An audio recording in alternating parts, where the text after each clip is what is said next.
Hello बच्चों, कैसे हैं आप लोग। तो चलिए आज हम फिजिक्स का दूसरा क्लास लेके आए हैं। हम पढ़ रहे थे क्या फिजिक्स में मात्रक। तो चलिए ये मात्रक का दूसरा क्लास है।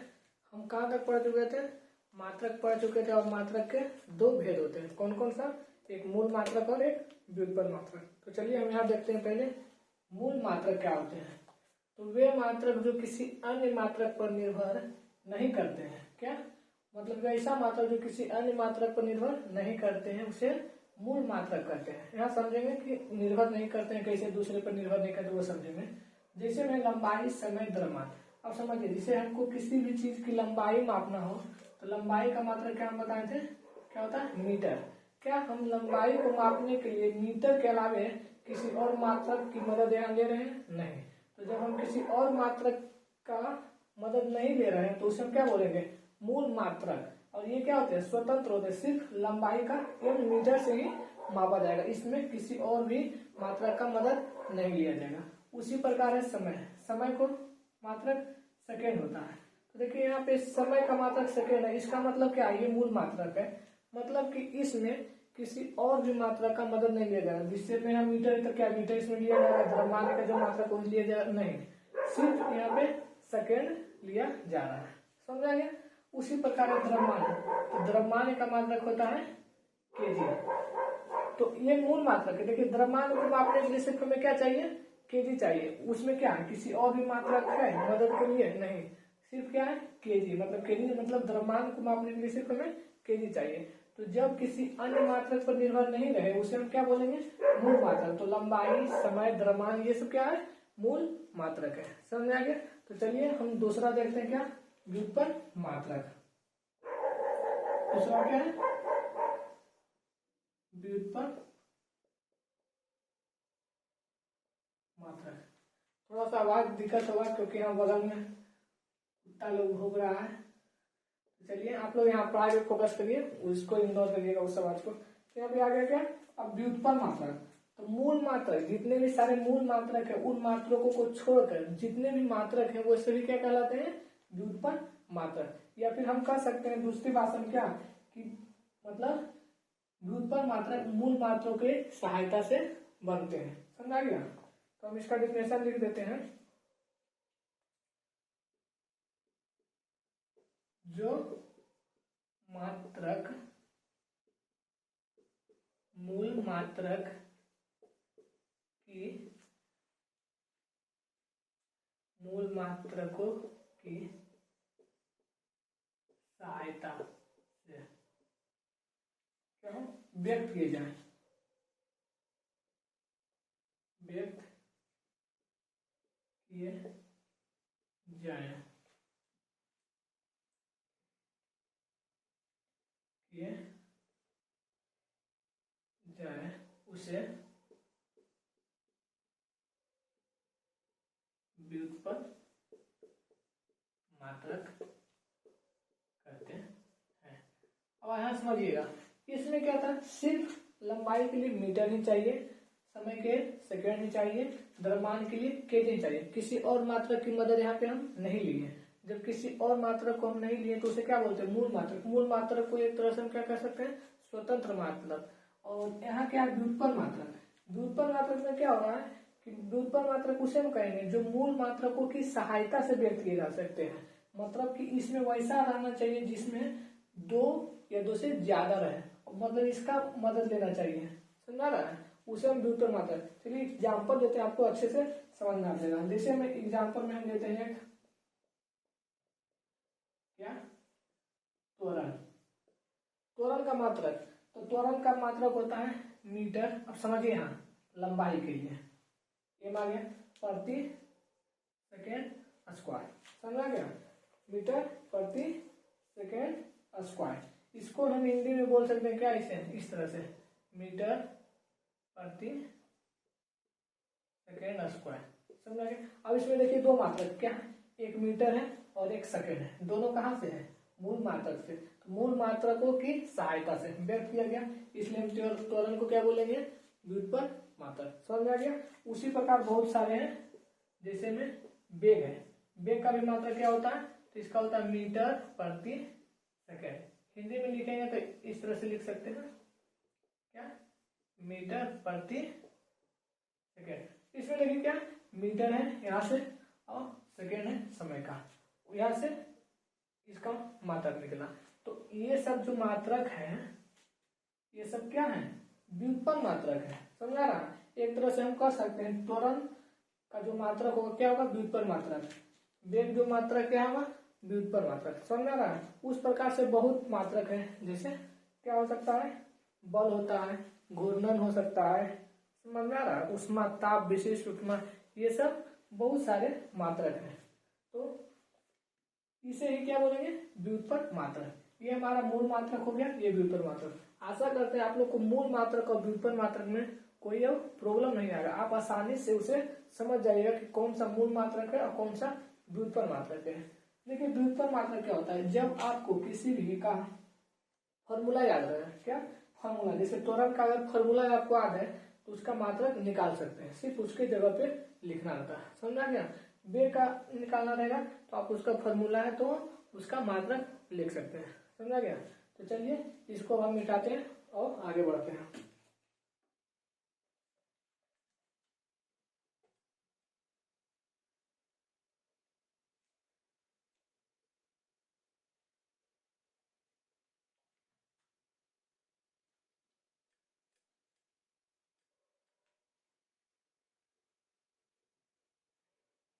चलिए अब हम आगे बढ़ते हैं। ये गलत हो गया। अब होता क्या है कि जब हम किसी भी चीज को मापते हैं, समझा रहा है, जब किसी भी चीज को मापते हैं तो उनमें क्या होता है, गलतियां हो जाती है, समझा रहा है।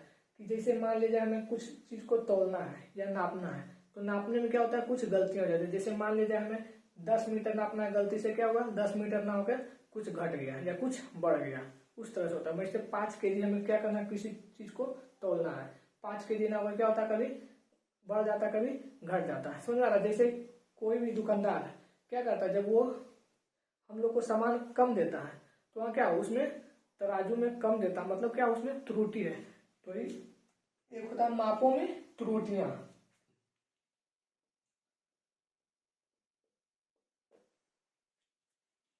मापों में क्या, त्रुटियां।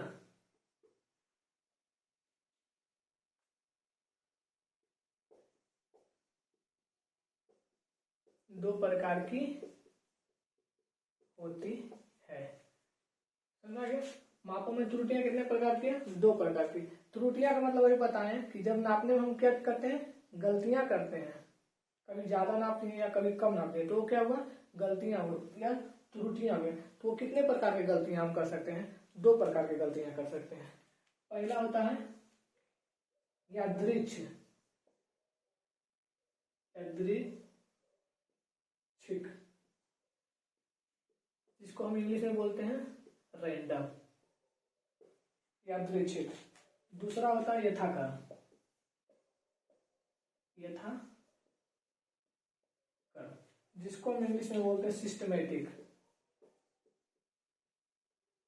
सिस्टमैटिक। अब हम दोनों को समझेंगे, ये गलतियां क्या है और ये गलतियां क्या, त्रुटियां, दोनों को हम सॉल्व किस तरह करेंगे।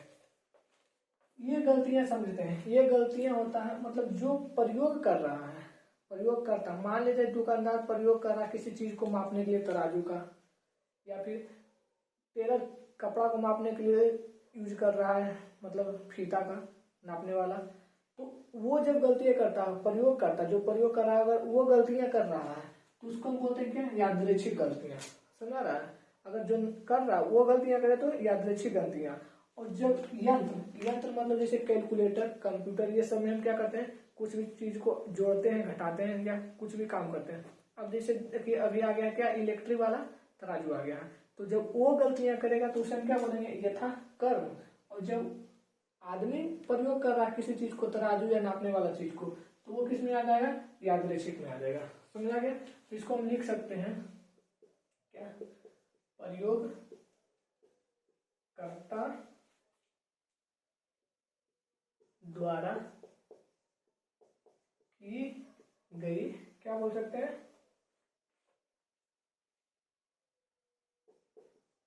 दोष जनित त्रुटियां, ये हुआ। अब इसका हो जाएगा क्या कि यंत्र द्वारा की गई त्रुटियां, यंत्र द्वारा की गई त्रुटियां। अब आपको ये दोनों में कोई दिक्कत तो होने वाला नहीं है। ये क्या प्रयोगकर्ता जो तौल कर दे या नापता है वो जब गलती कर दे नापने या तौलने में तो उसे हम क्या बोलेंगे यादृच्छिक में लाएंगे त्रुटियां में, और जब यंत्र गलती कर दे तो उसे हम क्या लाएंगे यथाक्रम। जैसे कभी कभी हम कुछ चीज ऐड करते हैं जैसे कैलकुलेटर में, तो क्या होता है कभी सही रिजल्ट नहीं मिल पाता, तो वो उस गलतियों को हम क्या बोलेंगे यथाक्रम बोलेंगे। समझ आ गया। अब आता है क्या, ये जब हम गलतियां कर देते हैं तो इसको हम दूर कर सकते हैं। बात सही है कि जब हम जैसे कोई दुकानदार या कोई भी नापने वाला कुछ भी तौलने उलने वाला जब गलतियां कर दे तो गलतियां को हम दूर कर सकते हैं, या फिर मशीन जब गलतियां कर दे तो गलतियां को दूर कर सकते हैं। तो नहीं, गलतियां को दूर नहीं किया जा सकता। जो गलती हो गया उसको दूर कैसे किया जा सकता है, सिर्फ हम उसको क्या कर सकते हैं सुधार कर सकते हैं, थोड़ा सा समझा रहा है, कुछ सुधार कर सकते हैं या उसमें कुछ कमी कर सकते हैं, लेकिन हम उस गलतियों को समाप्त नहीं कर सकते हैं। समझा गया। और कुछ त्रुटियां जो है वो त्रुटियां को सुधार कर सकते हैं, जैसे मानव द्वारा की गई त्रुटियां। समझा गया। मानव द्वारा की गई त्रुटियां, मान लीजिए किसी से हम कोई भी सामान लिए वो हमें क्या किया कम तोल कर दे दिया, कपड़ा लिए कम नाप कर दे दिया, तो उस त्रुटियां को हम पूरा कर सकते हैं। कैसे, हम उन दुकानदार के पास जाएंगे जब उनको बताएंगे गलतियां तो क्या कर सकते हैं उसके जगह कुछ कपड़ा हमें देके क्या कर सकते हैं उस गलतियों को पूरा कर सकते हैं।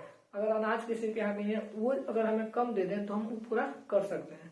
समझा गया। लेकिन दूर नहीं किया जा सकता, गलतियों को पूरा कर दिया जा सकता है। और अगर मान लीजिए ये गलती यंत्र करे, समझा ना, अगर ये गलती कैलकुलेटर ये करे तो वो दूर होगा तो नहीं दूर होगा। क्यों? क्योंकि वो दोष जनित है, वो शुरू से ही गलती कर रहा है, हम उसको सही कैसे कर सकते हैं। समझा गया। ये होता है त्रुटियां। आपको बस इतना ही याद रखना है और कुछ नहीं। तो चलिए, आपको एक शब्द आ रहा था भौतिक राशि, चलिए हम लोग भौतिक राशि के बारे में जान लेते हैं थोड़ा सा कि ये भौतिक राशि होता क्या है। आपको थोड़ा सा बता दिया गया होगा कि भौतिक राशि होता क्या है। तो चलिए हम भौतिक राशि देख लेते हैं। भौतिक राशियां क्या, भौतिक राशियां थोड़ा सा बताते हैं। वे राशियां जिसका मापन संभव हो, वे राशियां जिसका मापन क्या हो संभव हो। मतलब एक तरह से हम कह सकते हैं वैसा चीज जिससे हम क्या कर सकते हैं माप सकते हैं। समझा ना, वैसा चीज जिससे हम क्या कर सकते हैं माप सकते हैं, उसे हम क्या बोलेंगे भौतिक राशियां। अभी आजकल अधिकांश चीज को हम क्या कर सकते हैं माप सकते हैं। समुद्र में पानी है वो भी अब क्या होता है मापा जाता है, सूरज से जो प्रकाश आ रहा है उसे भी हम माप सकते हैं। तो हम अधिकांश चीज को क्या कर सकते हैं माप सकते हैं। तो भौतिक राशियां उसे ही करते हैं जिसको हम क्या कर सकते हैं माप सकते हैं, या मापना संभव है मतलब मापा जा सकता है, उसे हम क्या बोलेंगे भौतिक राशियां बोलेंगे। संभव हो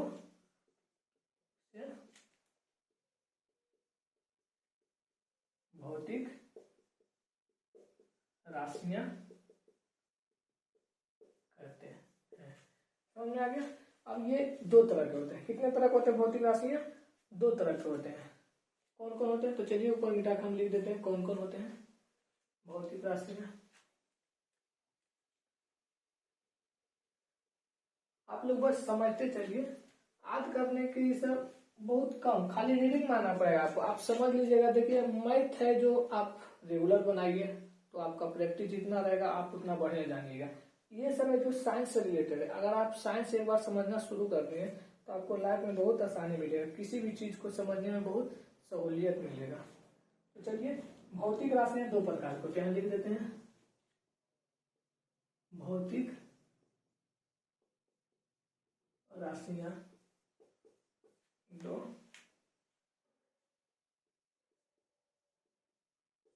प्रकार की होती है। समझ गया। भौतिक राशि कितने प्रकार के? दो प्रकार की होती है। भौतिक राशि किसे कहते हैं? तो जिसका मापना क्या हो संभव हो उसे हम क्या बोलेंगे भौतिक राशि बोलेंगे। तो चलिए दो प्रकार के कौन कौन सा देख लेते हैं। एक होता है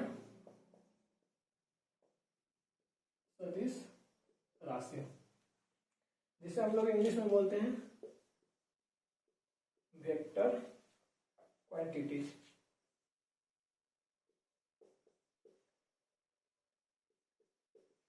वेक्टर क्वांटिटीज।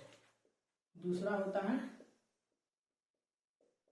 अदिश राशि, जिसे हम इंग्लिश में बोलते हैं स्केलर, SCALAR, स्केलर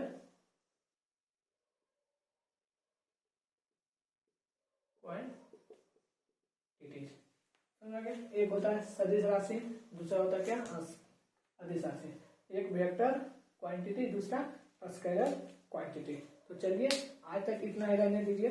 नेक्स्ट में हम क्लास में हम सीख लेंगे क्या, अदिश राशि किसे कहते हैं और सदिश राशि किसे कहते हैं। और आप लोग से एक शिकायत है, आप लोग वीडियो अगर अच्छा लगता तो एक बार वीडियो को लाइक जरूर करें और अपने दोस्तों के पास शेयर जरूर करें, ताकि आप जितना हमें आप दिखाइएगा कि हाँ हमें अच्छा लग रहा पढ़ने में, हम आपको उतना ही अच्छे तरीके से समझाएंगे, अच्छे तरीके से आपके लिए कॉन्सेप्ट लाएंगे।